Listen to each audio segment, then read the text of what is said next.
One of the things that everybody's doing is you're building your business plan based on assumptions. So we want to test the validity of those assumptions. When you're sitting there as an investor, you're thinking about all of these negative things. I mean, the marketplace may not accept this. The product may blow up. Something may happen to the management team, and on and on and on. So you're trying to address those in such a way that you give the investor team a sense of comfort that you've thought about these issues. And then in due diligence, what you're trying to do as an entrepreneur is get them excited enough about your idea, your business plan, and the opportunities that you can bring. And one of the attorneys that I worked with a long time ago, who was a deal guy, that eventually came to work for my company, reminded me that your goal is to create a situation where greed overcomes fear. I love that. Welcome to the Invisible Inc. podcast. I'm your host, Shubha Chakravarti, Chief Financial Storyteller at Achieve. Our guest for today is Tony Shipley. Tony is a founder and chairman of Queen City Angels based in Cincinnati, Ohio.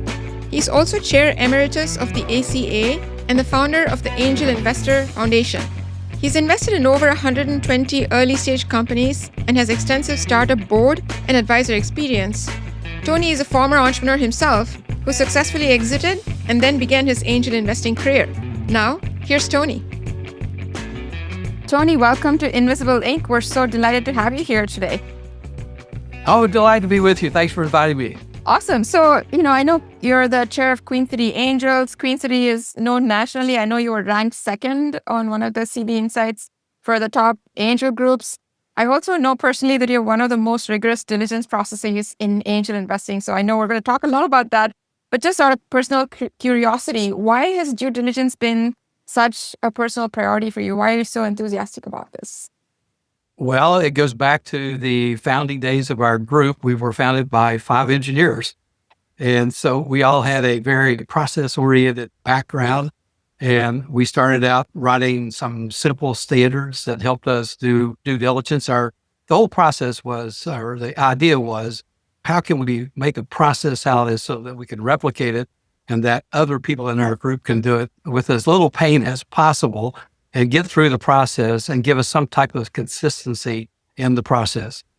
And as time went on, we did a very detailed strategic plan maybe a decade ago, and we decided to refresh our entire approach to standards. And so we ended up with a new standards committee, and they took it to heart, and they decided that all the bits and pieces that we put together for doing due diligence, we would capture all of that, put it into a guide, and then the guide would be available to all QCA members so that they could look at everything that we do from initial top of the funnel deal inflow through screening, due diligence, post-investment governance, then a whole bunch of other topics. If we exit, what's a waterfall look like?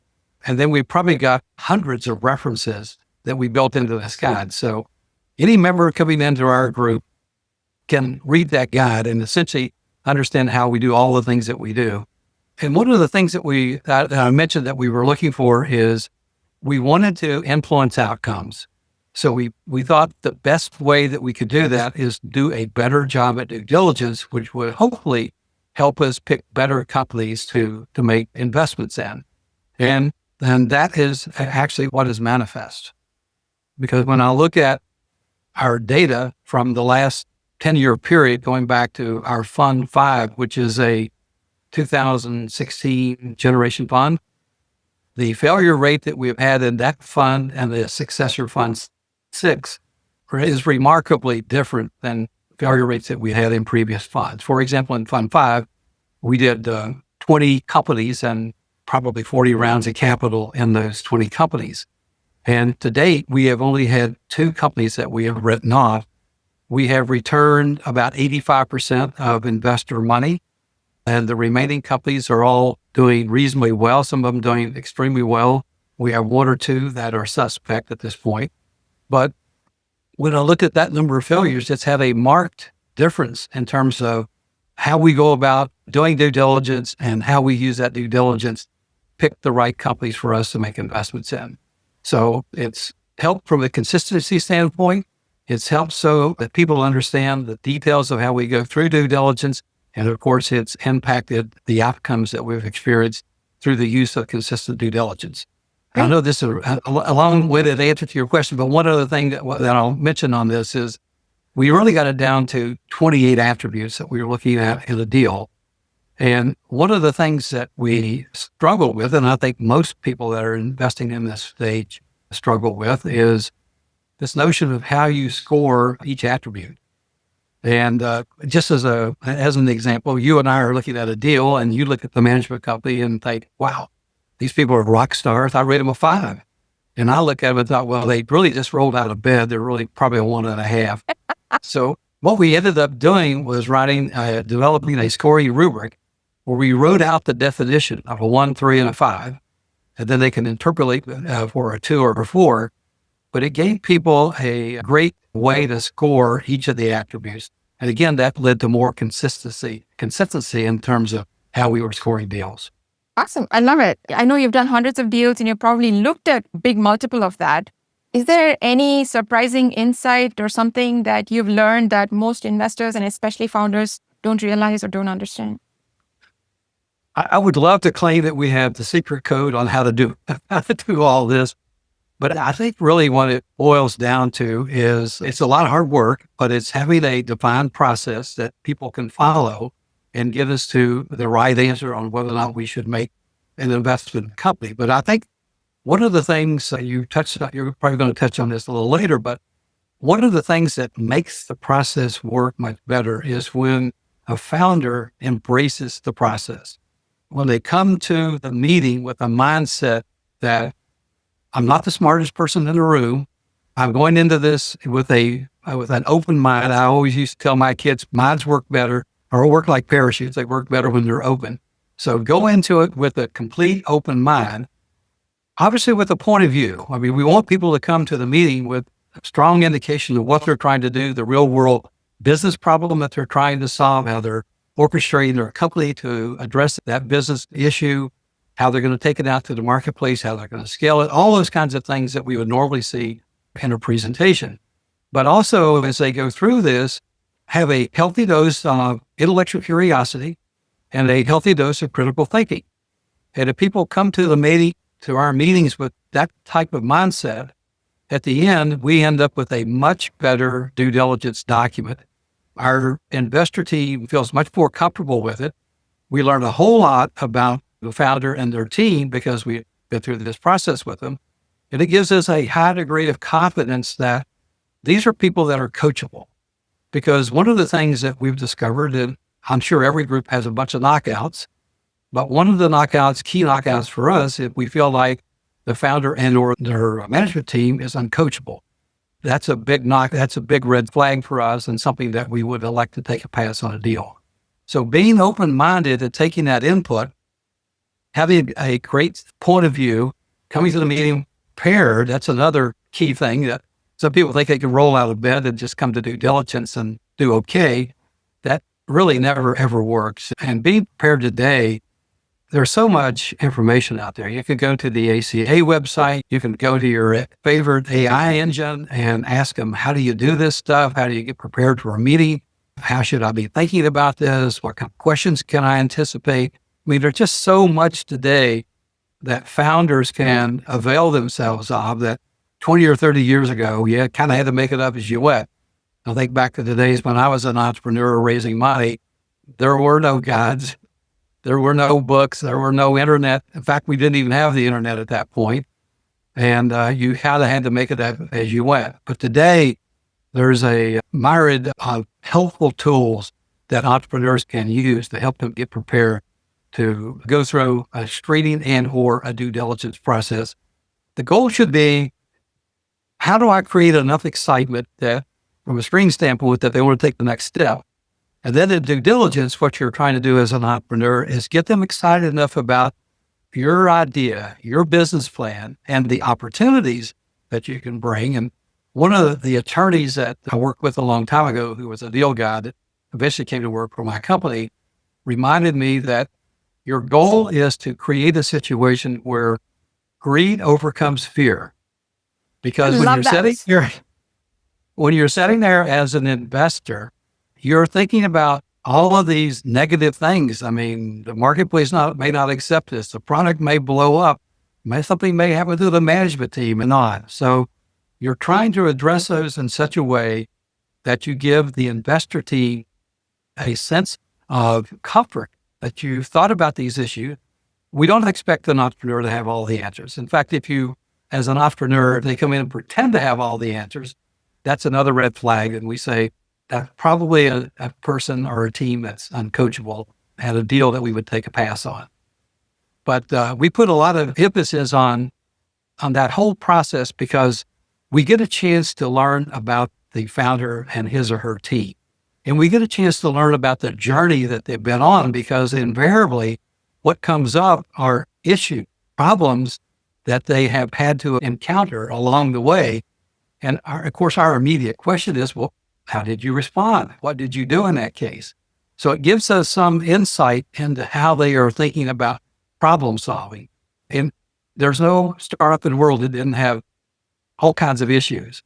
So the key is how are you going to respond in a timely and a cost-effective way to get a solution that allows that company to move forward? And so we get some feel for how the founder and his or her team are thinking about how to solve real-world business problems. So that's a fascinating setup, and I'm going to dig in on a couple of aspects there that I find pretty fascinating.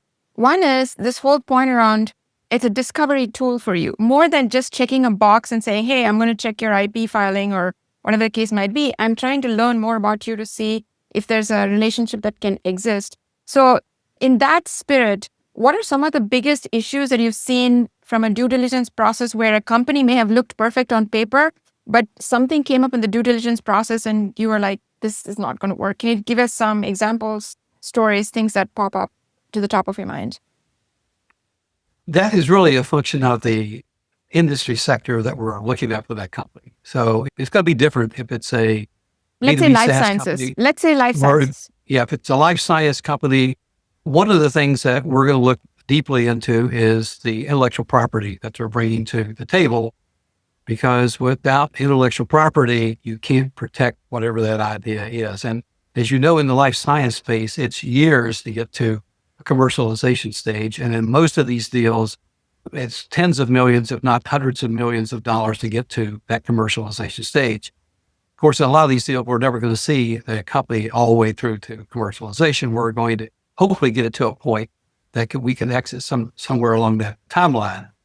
But if they come to the table and they haven't tried to protect their intellectual property, if they don't have patents or patent pending on the technology that they're trying to bring to the table, that would be a big red flag, and most definitely one that we would take a pass on. Also, I think in life science is different than other market sectors in that the experience of the team really does matter. And to say that you're a software person and you've got a SaaS solution, in many cases you can develop it pretty quickly. I know in the days, my company was an enterprise software company. So you had to invest millions and you had to write millions of lines of code. Today, you do that with hundreds of thousands of dollars. You come up with an MVP and you run that MVP out to the marketplace and you start to test it with prospective customers to see if the dogs are going to eat the dog food once the final product is developed. The life science space, however, is different because we're probably never going to get to the end product, but we need to have a team that we have confidence in. And I think it's more important in the life science space to have a more complete team. Not only the top scientist or the technology person, but that's probably going to be different than the CEO of the company, for example. In some cases, it's one and the same, but in many cases, it's a different person. Someone who understands the regulatory path, for example. And most likely, that's not going to be a full-time person. It could be a fractional person, or it could be a consultant that you've hired to come and work with the company. And then someone who understands the reimbursement strategy and how you're going to go about doing that.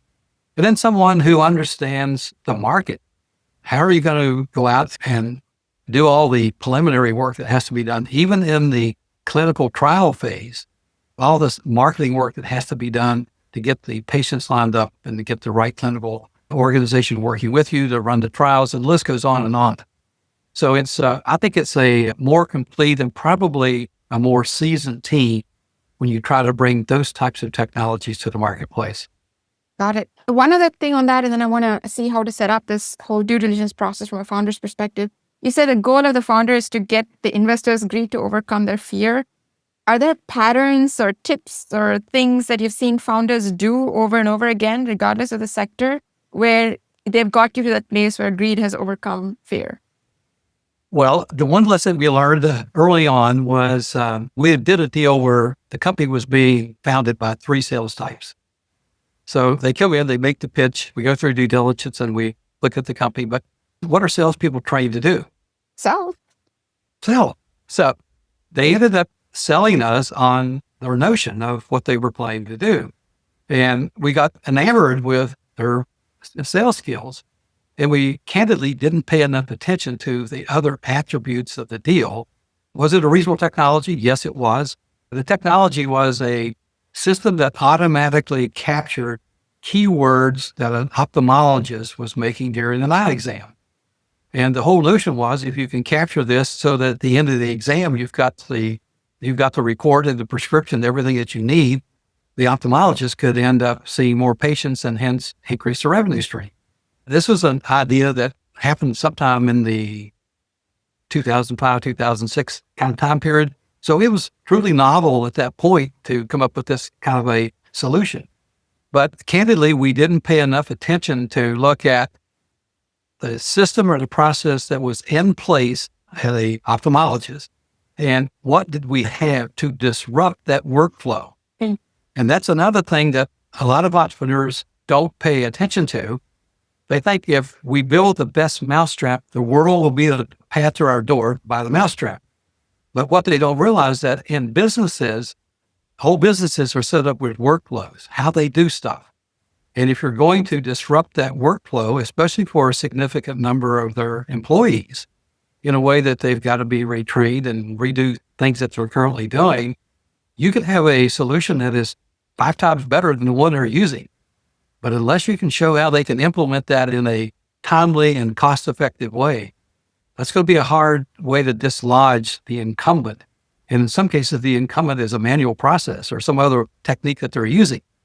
So figuring out how you're going to introduce that in a way that you can roll it out and customers can adopt it into their workflow so that it's as seamless as possible and done in a short period of time and as cost effectively as they possibly can. I think a lot of entrepreneurs don't think about that rollout process that's needed to roll their technology out to a customer. One other thing, so, you talked about this ophthalmological solution and how you got sold without looking at the due diligence. Now, clearly, a good investor group or investing organization like yours now has the defenses in place to protect yourself against being oversold. So if I'm a founder who is dealing with a group like yours, how do I then set up myself for due diligence in a way that I can still have a shot at having your greed overcome your fear? Yeah, so of these 28 attributes that I mentioned to you, they're divided into 7 categories. So when we set up a due diligence team, there are people assigned to each of those 7 categories. So it's not like 1 or 2 or 3 people that's trying to do due diligence on the entire deal. We bring a financial person in to look at the financial statements. We bring sales and marketing people in to look at the sales and marketing plan, and technologists to look at the technology plan, and the list goes on. So we've got various people, and we've got a big enough group now that, and with enough skills embedded in the group, that we can pick the right people. And we've got an AI engine that helps us look at the background that our investors have and match that in a more meaningful way with that particular deal. So we get qualified people that have that experience and the skill sets to help us do due diligence. So the deck's not stacked against you if we only have a sales type trying to look at the entire thing. So we've kind of spread the workload out, and it helps us get through due diligence in a more effective way. But coming back to what I said earlier, this whole notion of being prepared, and we help an entrepreneur because we send out a list of 72 questions that we're asking. So there's a lot of time that's spent getting prepared to come in and do the due diligence. And the ones that have the most success in that process are the ones who take this and handle it in a serious way. They don't beat the heads of their AI engine, then have the AI engine create some answers to the 72 questions. We can obviously read that and see what they did. But it's people that are looking at this, because at the end of it, we want to get to a positive yes. So we want to increase the win odds for an entrepreneur.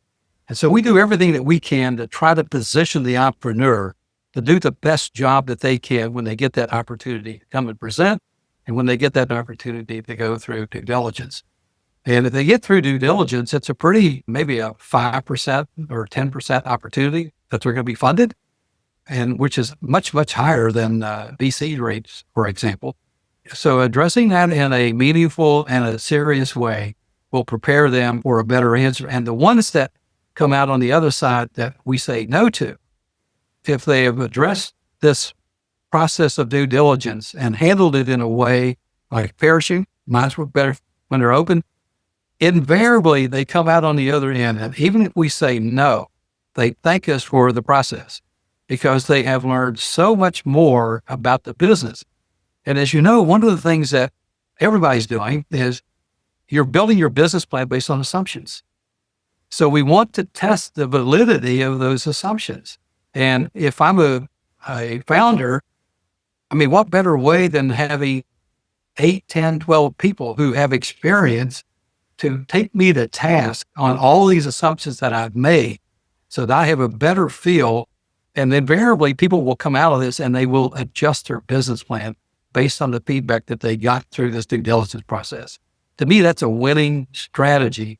It helps us if we make the investment because we know so much more about the business. It's better structured in a way to get them to the next level of success. And it helps us improve outcomes and getting to better deals for our investors.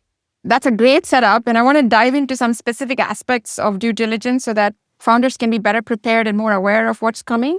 So let's talk about the approach and mindset, right? So let's say I'm a first-time founder in a STEM field or a deep tech field. I'm heading into my first outside race. What's the smartest way to think about diligence, and how should I prepare myself so that I maximize my odds of success?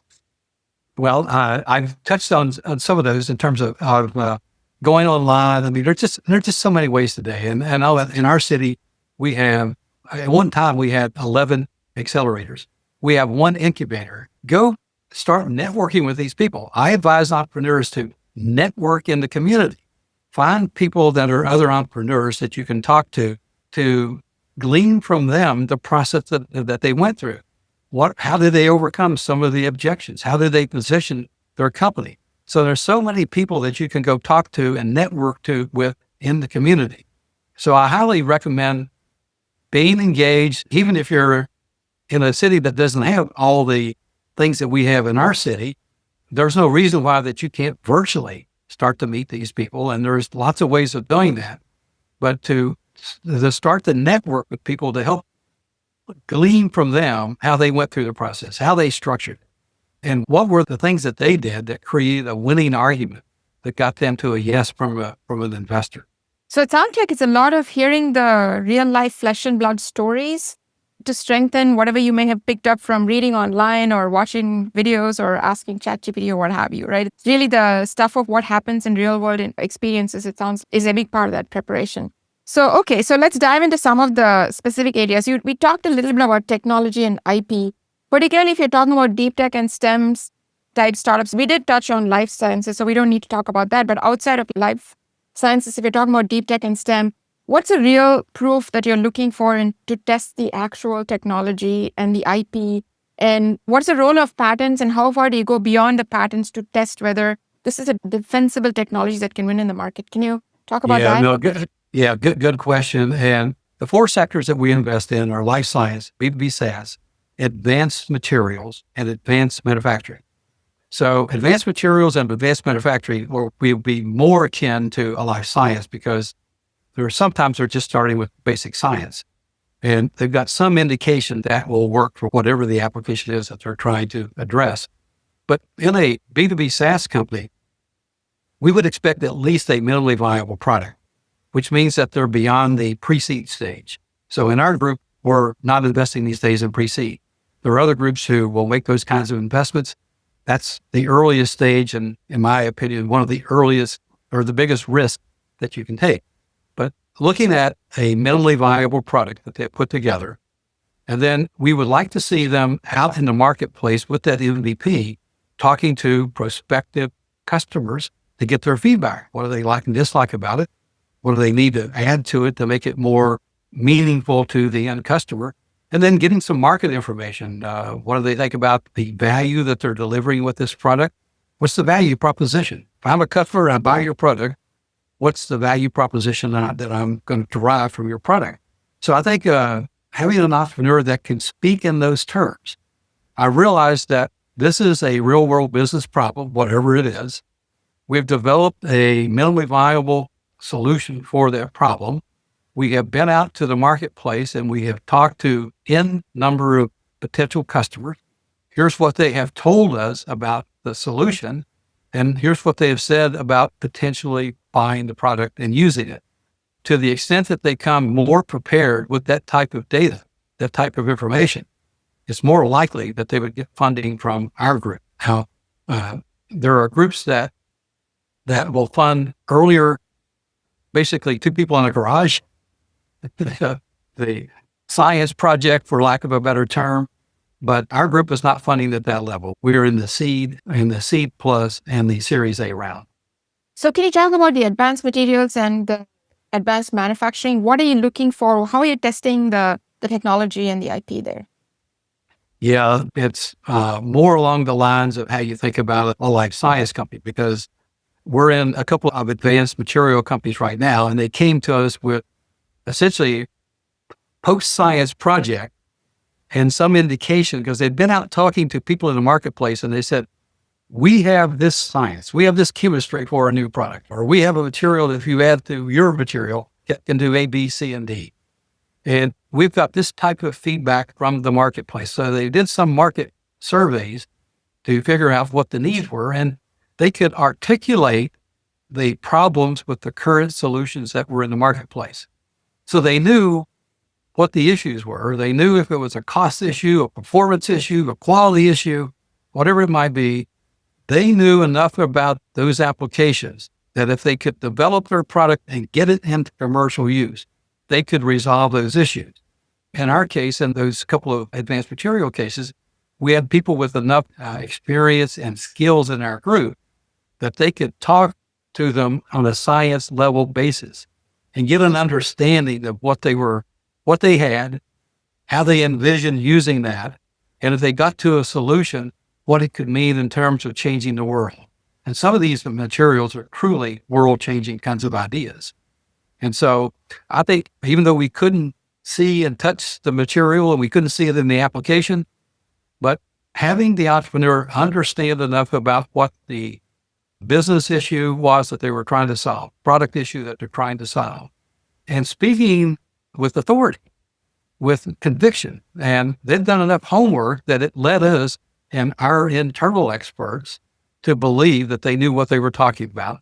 And then pushing back, our people would push back, obviously, and they would test their knowledge and skills about what they were professing to do till we got to a point that we were comfortable enough that, okay, we'll take a risk. And then in those cases, you tranche money in. You don't write one big check, because these are deals that typically start at putting $500,000 or $1 million or more in.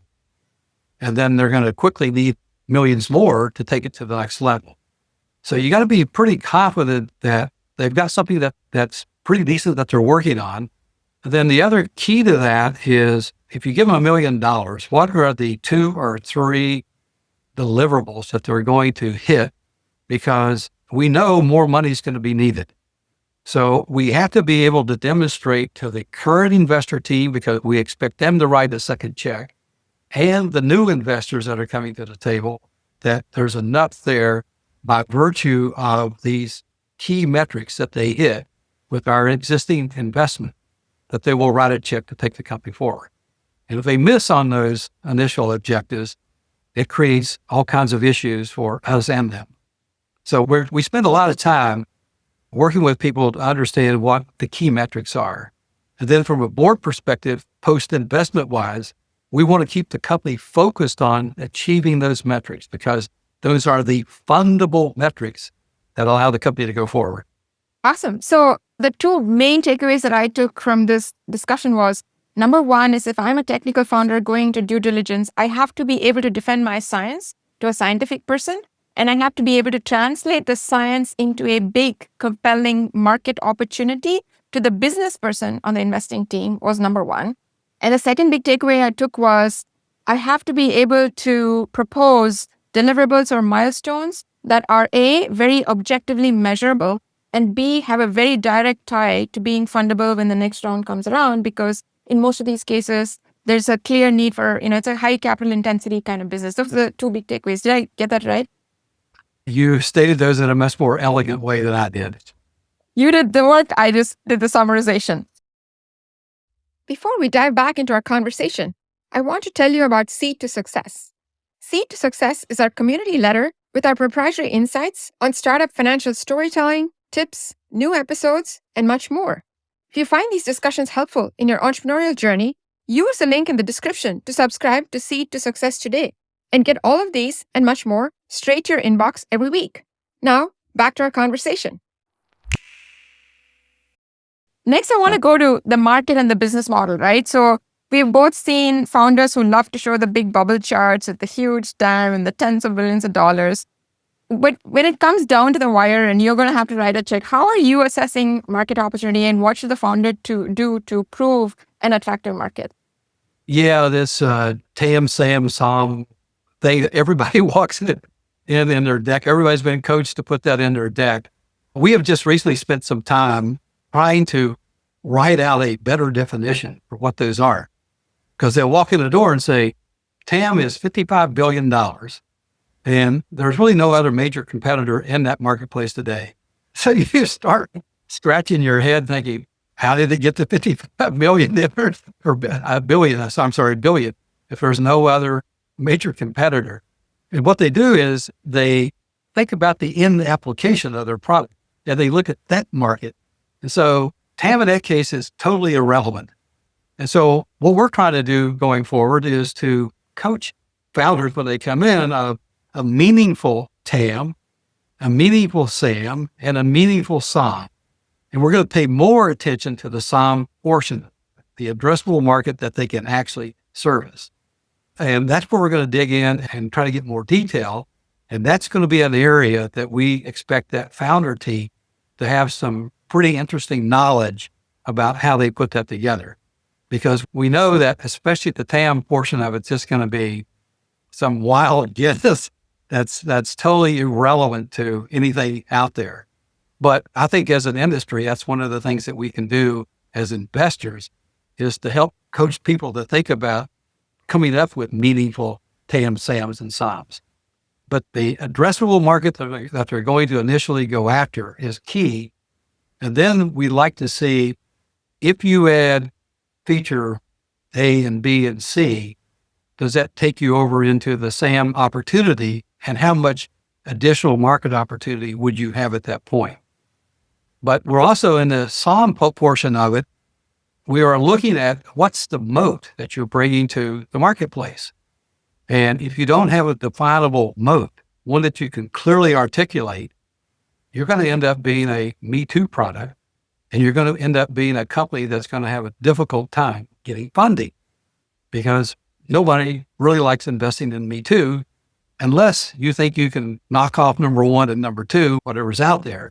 But that's a tough road to go. Remember, we talked about the workflows and how entrenched current solutions are and how you displace those can be a real challenge. So to break it down and make it more granular, right? I'm a founder. I'm trying to put together a market estimate that's going to get you excited as an investor. What are the specific elements you're looking at and what coaching would you give to the founder to say, come in, here's what you need to do to come in with a credible SOM and a SOM number? Well, on the SOM part of it, if you come in and you tell us that the SOM is $20 million, we're most likely going to take a pass because you'd have to get 50% of 20 to make it interesting. So there has to be some threshold level of the market that you are attempting to address, unless you're trying to create a whole new market. And then we would have another way of looking at that. But what we've learned in that case is when you're trying to be a market definer, you're trying to define a market, that's generally equal longer time and get much more money. So we're trying to look at some reasonable time period to implement your product, get it out in the marketplace with a reasonable moat around the product. And so having something that they can define and some way for us to protect the product is really important. You asked me a follow-on question. I don't think I'm answering exactly what you asked me. So I'm trying to figure out, like, let's say I come in and I say my SOM is, I don't know, $100 million. Yeah. What do you now? How are you going to dig into that, and how are you going to push me to defend that? The way we're going to think about it is what portion of that can you get? And then if you tell us, well, we can get 10% of 150 million or become a $15 million company, well, how can you go out if it's already 150 million? You got to be either you're going to have to expand that 150 to 300 or some other number, or you're going to have to take market share. So we have to understand your strategy in terms of how you're going to roll this out. And then at the end of it, if you're a B2B SaaS company, for example, we know what the metrics are. So if you've got ARR $10 million, I mean, and your churn rate is 99%, we know that we can sell your company product for 50 to 100 million. So we're going to be interested. But if you're a $5 million ARR company and your churn rate's 60% or some crazy number, you're going to be hard pressed to even sell it because probably other solutions out there that are better than what you're bringing to the marketplace. So thinking about how to get to a reasonable percentage, how you're going to attack it either through market expansion or market share, that's really going to be important, and how the team has thought about doing that. And then another important part of that is who is on the team that can think strategically in those regards. So a lot of founders can't. They are technologists and they don't understand sales and marketing. Let me digress for just a moment. I just lectured at the University of Cincinnati entrepreneurship program this week. One of the favorite questions I like to ask them is, because everybody's sitting there, they got this negative notion about salespeople. They think of the used car salesperson. So the first question I ask is, how many people in the world are selling something? And a lot of them sit there and they're like deer in headlights, but most of them are saying, or some of them are saying, like, yeah, everybody. So the following natural question, of course, is, what are you selling initially? And the obvious answer is you. So what I encourage founders to do is to think about acquiring sales skills, because you will need the ability to sell your idea to investors, to bankers, to employees, to customers, anyone that's affiliated with your company. You need those skills. And today, selling is truly, it's not so much an art like it was in many years ago. There's a lot of science today in how you effectively sell something. Adding that to your list of attributes as a founder, I think is vitally important. Whether you're the chief salesperson or not, whether you recognize that you are the chief salesperson. And I think back to the early days when I set up the last company, we had people that would run through brick walls for our company, even though we were a 5 or 10 person company, because they loved the vision. We were able to paint a vision for where we were going in this company that they wanted to be a part of it, even sacrificing salary and compensation and other things to be able to come to work for this company because of the vision that we had painted in terms of what product was going to be and how we were going to take it to the marketplace, and the list went on. So really good founders think like that. They think about, how do I paint that vision, bring all these people along with me? And in the early days when we were doing angel investing, we would have founders show up and stand up on the board and start diagramming equations for their whatever product it was that they were trying to develop. And early on, we started both an angel boot camp and an entrepreneur boot camp. We've run the entrepreneur boot camp for 25 years now. We run it once a year. It's a 2-day event. And our whole goal there is to teach people how to think about putting together a venture type business and how you present it, how you cover all the bases that you have to cover to put together a plan for a venture oriented business. So when they get that golden opportunity to get in front of an investor, we want them to have the best opportunity to get the yes. So I'm totally sold. You sold me on the sales skills, but I'm going to come back to the SOM just to wrap that up for a second. You said that you have to have the strategic skills as a CEO because I have to convince you as the investor to say, hey, I've got a plan that's credible for me to capture this $100 million, whatever sum target I've set up for the next 5-7 years. Is that a combination of me telling you that, look, I understand that I need to capture these 3 segments, and this is how I'm going to go after them, meaning some kind of a channel segment combination? What are you looking for in that strategic view? Well, again, it depends. It depends on the kind of business. So the enterprise software business that I ran, we had every sales channel. We had direct sales. We had OEM distributors. We had channel distributors. We sold into 100 countries around the globe. So we couldn't have direct sales in all those countries. We were a 400-person company.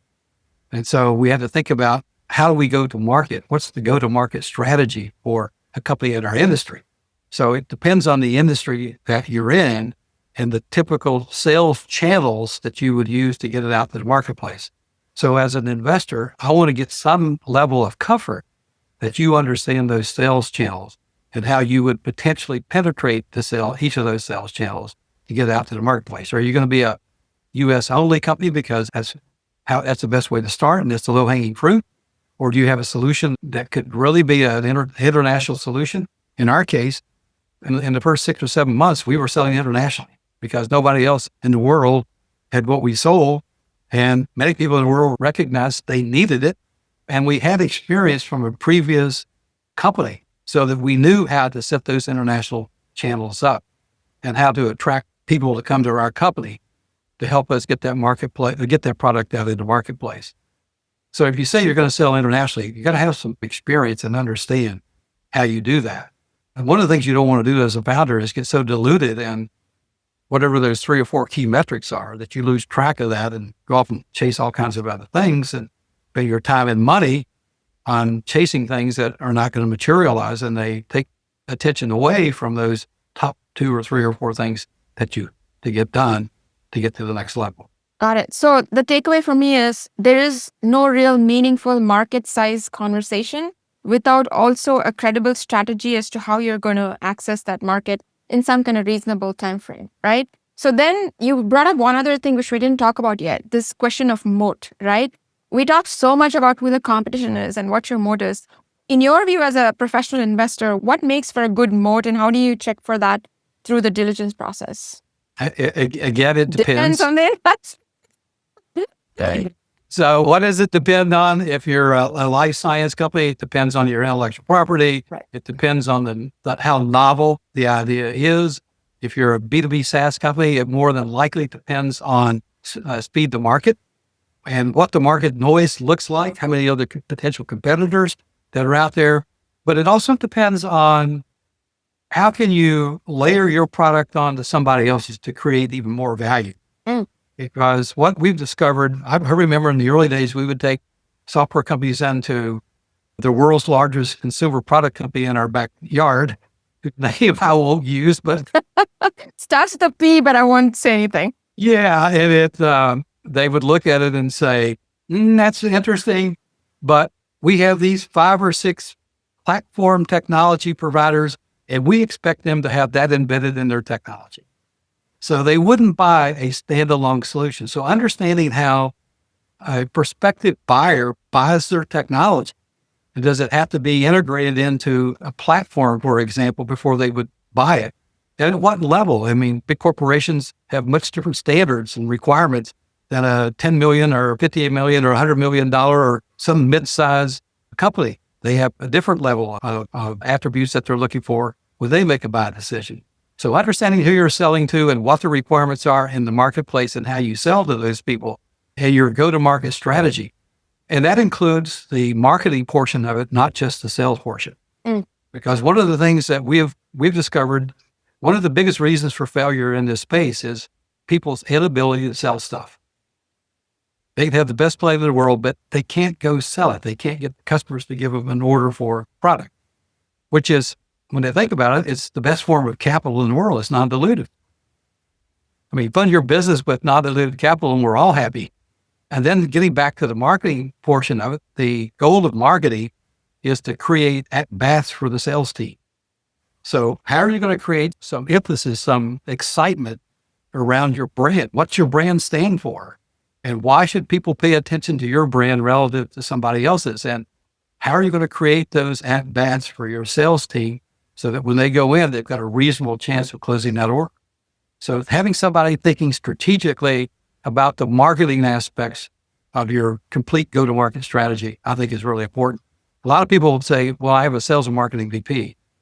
Companies that I've run, I had a VP of marketing and a VP of sales because I thought those were different skill set that were required to handle those types of activities. But if you're a seed stage, you might not have the budget or actually, frankly, the bandwidth. You don't have enough work to justify a VP of marketing and a VP of sales. That's my first question. My second question is, I do have a pushback on the brand, right? It's very easy for me to say, hey, my competitive moat is my brand. But as an investor, if I were an investor, I'd be very leery of that because it's very easy to say and difficult in early to stage, prove. you're exactly, yeah. And you hit in early stage, you hit the nail on the head. And generally speaking, the founder is going to do a lot of the work we just talked about. That's why it's important to expand that skill set. And if you've been in the laboratory developing the mousetrap, go network with people that have the skill set that you don't have. When I lectured to the business school about entrepreneurship, go down to, they have another building, 1819, where all the engineers hang out. Go down there and hang out with them. You might find a technologist who has a great idea and you have the business skills and you form a team to bring the right skills to the table. And the other thing is, I mean, this is an old worn out story, but all the coaches use it, and the word team, there's no I, right? So thinking about a team approach to rolling out your idea is much more fundable than if you come to the table with just you and one or two other people. Now, I know it's tough, but at least that's something to think about. If you're a pre-seed company, you're probably going to be in that stage, two people in a garage. You haven't done all the stuff that we're talking about, but you need to put together a plan that helps you address those kinds of issues.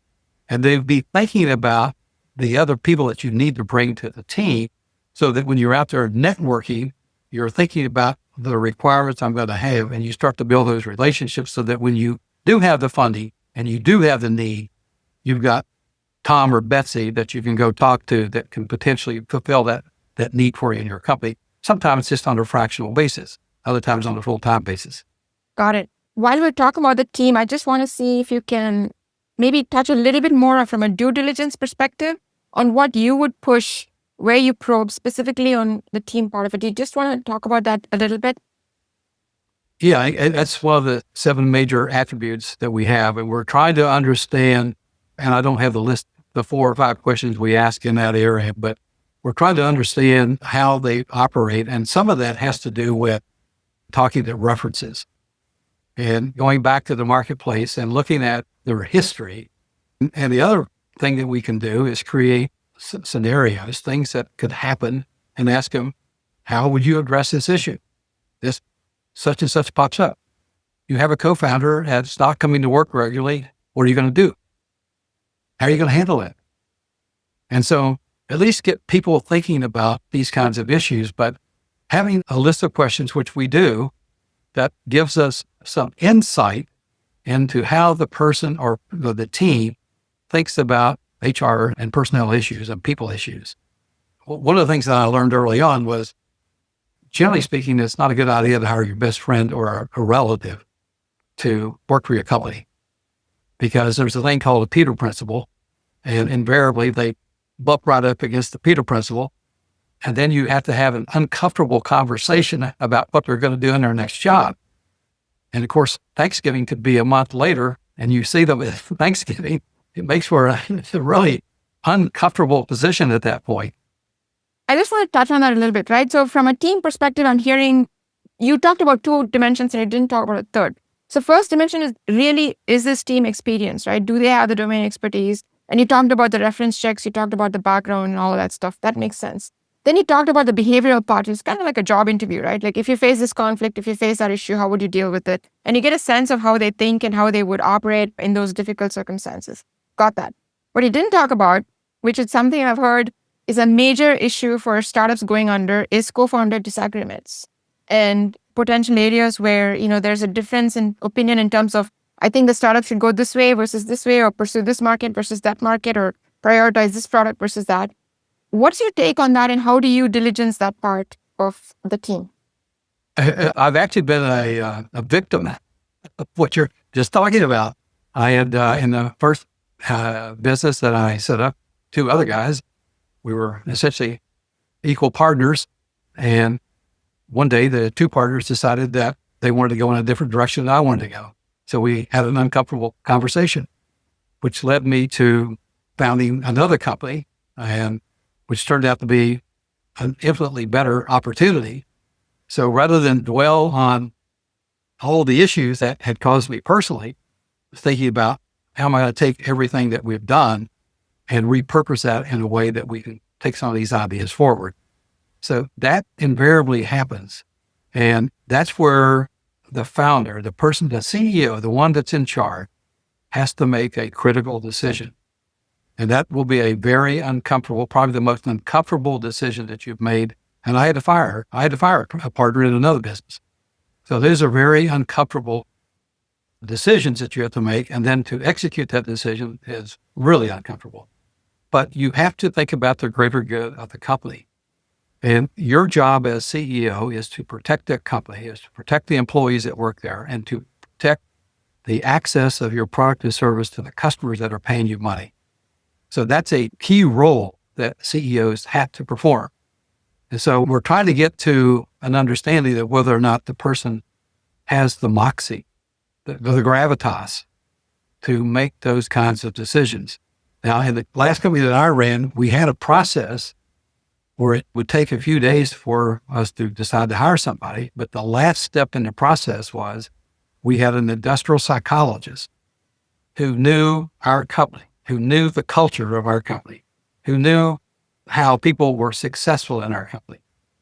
And the last step before we made the offer was to be hanked. Person's name was Hank.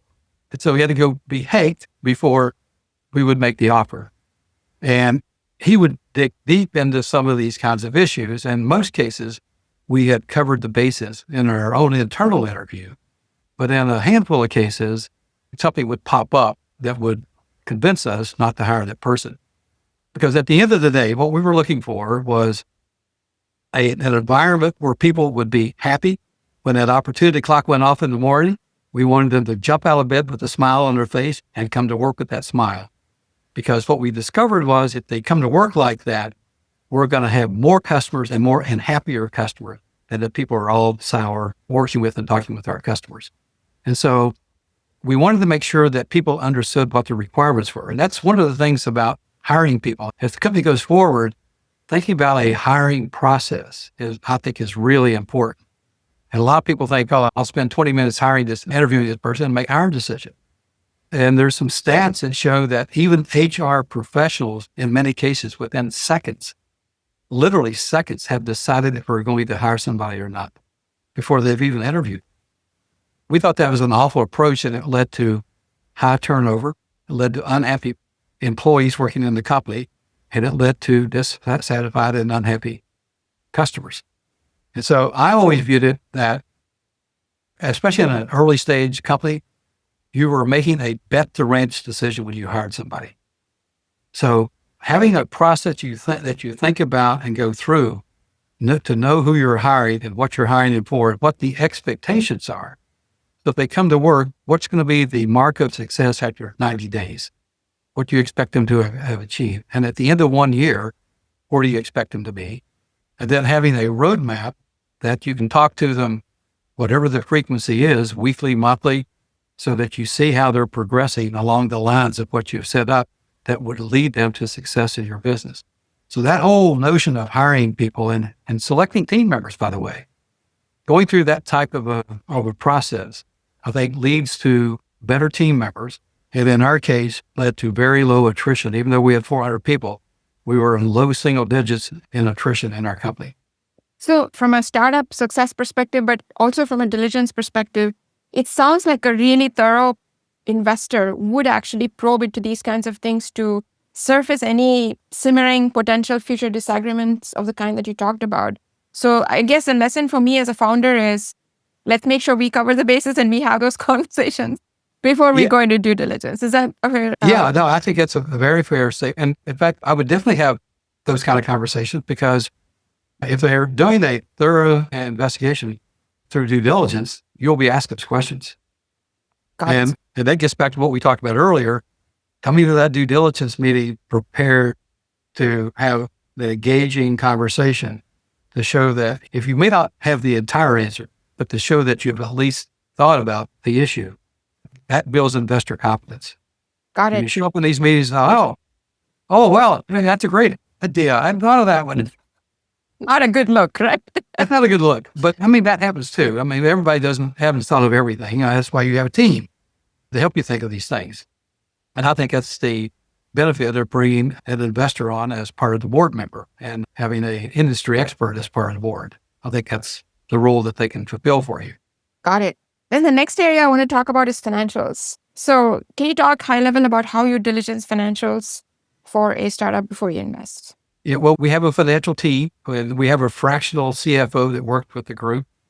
And we go through a financial spreadsheet that they put together. We look at the assumptions that they have built into that. And we like to have this spreadsheet constructed in a way that we can do sensitivity analysis on all the assumptions that they put together.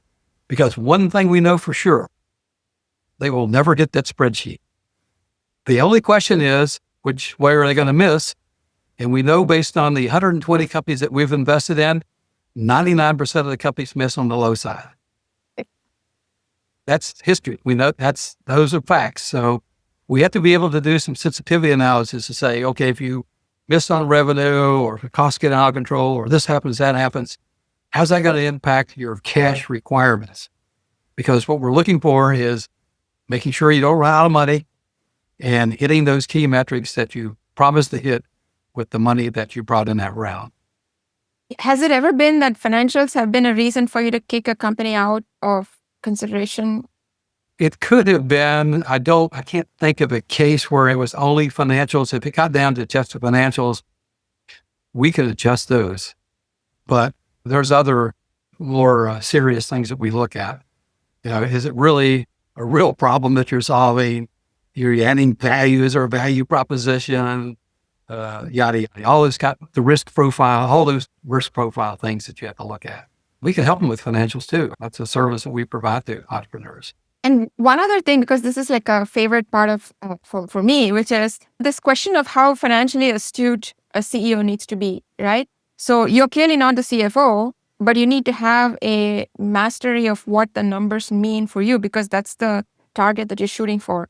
How critical is that for you when you're evaluating a startup and a CEO? And how you have to have at least a talking level of the numbers. You don't have to be able to get down to the last penny on whatever the assumptions are, but a talking level at the revenue level, a talking level at the cost level, and then what's that EBITDA number look like, and what kind of runway does that provide you as an entrepreneur before you have to go raise more money? What's your burn rate? You should know that. And so there's a few key numbers that a founder should know and should have a working knowledge of those numbers.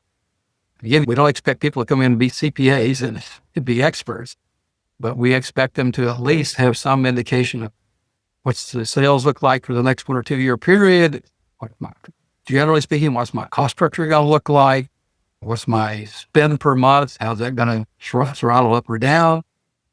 And what's the runway that I have with this raise?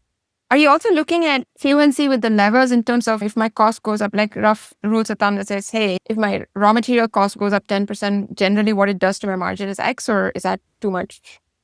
At the really small companies, that's probably too much because all these they're just assumptions. They're guesses. The older the company gets, the longer it runs, the more information it gathers and the more things it knows, then we expect the financial statements to be more steeped in reality.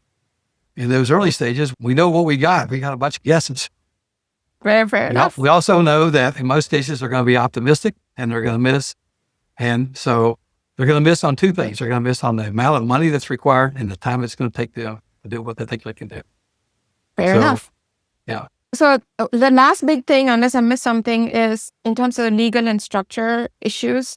I don't want to go into overly legal things, but specifically I want to talk about 3 things or 2 or 3 things. One is a cap table, right? So just kind of it's not just a legal thing, but it shows you how they have thought about fundraising and how mature they are and how sophisticated they have been about raising money and the future problems it could cause. Can you talk about how that figures into your due diligence process?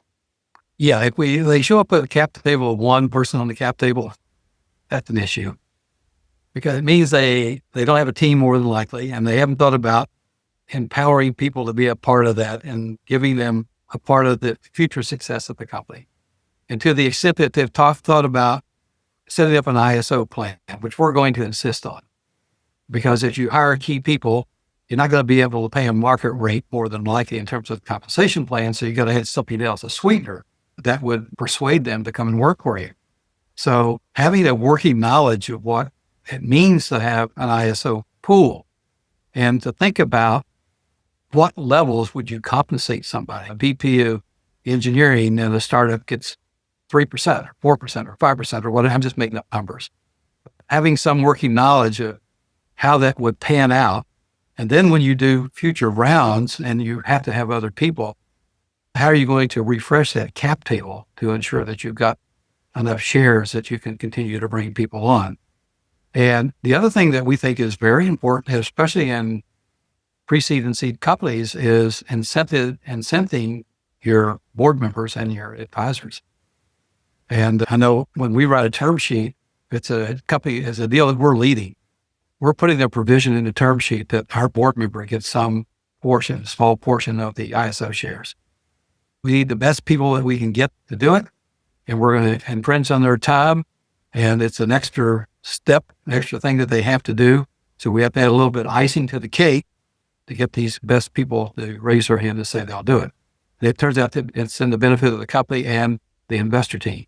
So having them think broadly about how they manage the cap table and how that cap table is going to change going forward. And if you bring another round on, if you raise $1 million, now you got to have $5 million. What's that going to do to the cap table? That gets back to managing the expectations for the next round and hitting those key metrics so that we have what's called an up round. In the worst case, we want a flat round. In all cases, we want to avoid is a down round. Absolutely.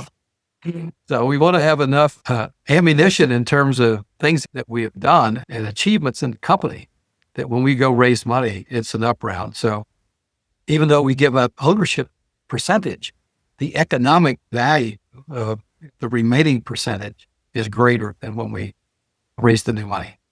And are there issues in terms of sometimes we have naive founders who have taken perhaps money on terms or from. You know where I'm going with this? I'm laughing because I brought that up the other night too. And I caution people when you're taking money from a relative or someone, a friend in that FFF round, don't tell them your baby is so pretty that it's worth $20 million and give them a fractional percentage or 1% for $10,000 or $50,000. Because that's going to be another uncomfortable conversation when the real money people come in. And now you want to raise $1 million and you talk to people like us. And we say, no, that $20 million pre-money number that you said, that's really closer to 5. And then you have to go back and talk to those early stage investors to say, sorry. So you have to find a way to fix that problem because you're going to have some really, really unhappy people. So and again, in today's world, there's no excuse for not knowing how you can price these deals. Go to the Angel Funders Report and see how people are pricing deals. I mean, there's a lot of data out there. Go talk to people in the community who have raised money. Talk to investor teams, how they think about these things and how they would price them.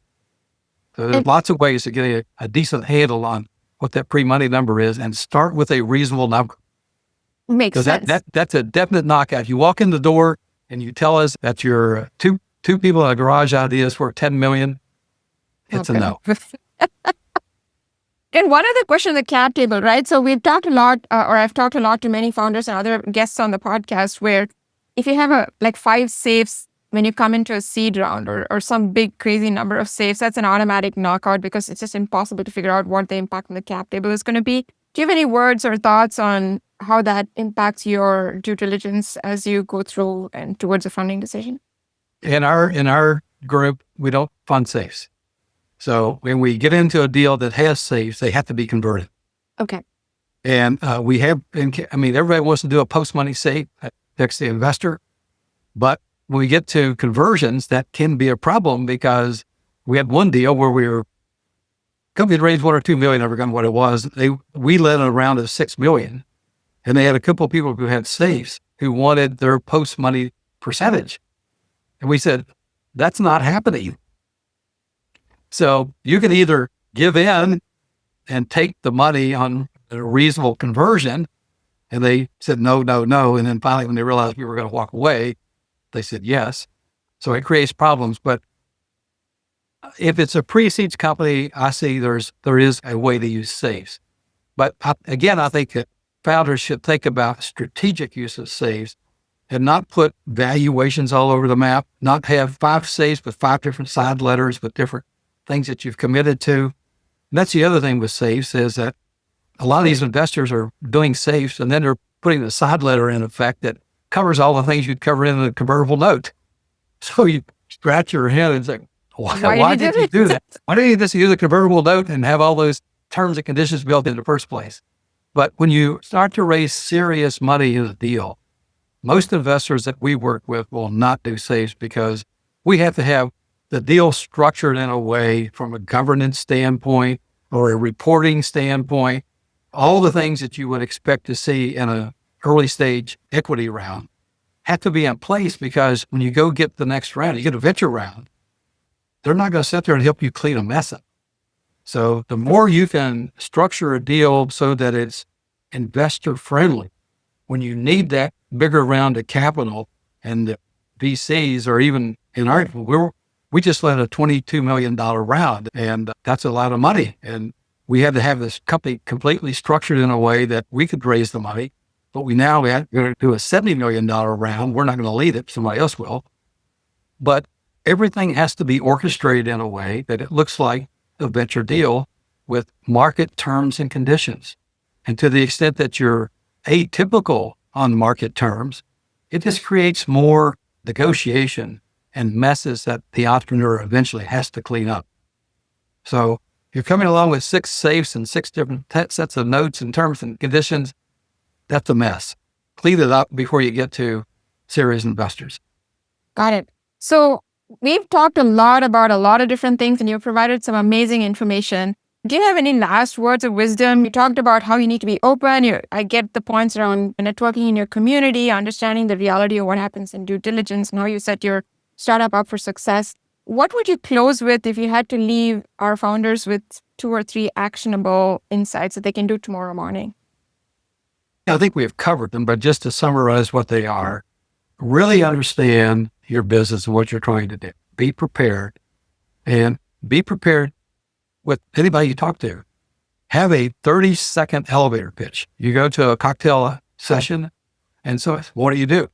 Oh, in 30 seconds, you should be able to nail what you do. So have a 30-second, a 5-minute, and then an X minute kind of a presentation as you can do.